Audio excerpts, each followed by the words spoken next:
After we meditate upon the sin of the angels, we meditate upon the first sin of humanity, and it was the sin of our first parents, Adam and Eve.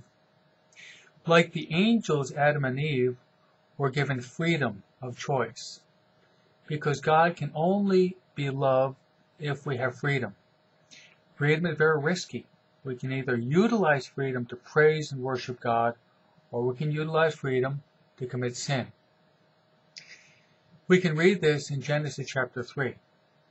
Adam and Eve were in the Garden of Eden in a preternatural state, and God made one prohibition: not to eat from the forbidden fruit.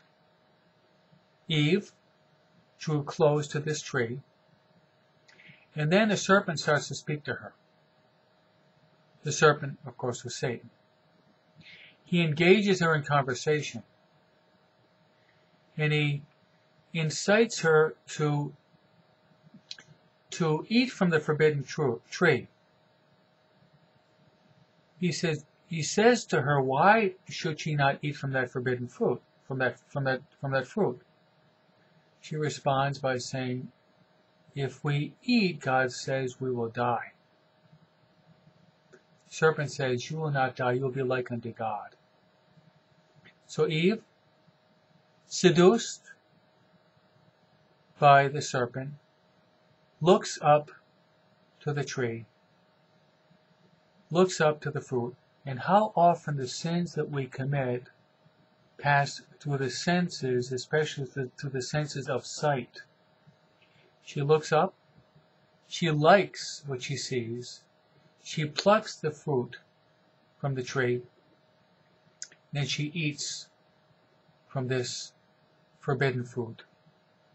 This is called the sin of Adam and Eve. This is called original sin. This was the sin of our first parents. It didn't stop at that.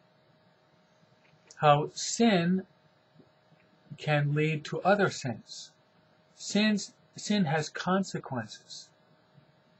She gave this sin, the fruit, to her husband Adam, and he likewise ate from the forbidden tree and the forbidden fruit.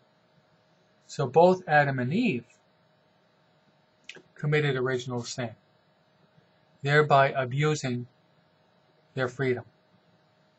We're going to see that this sin had catastrophic effects upon the whole human race.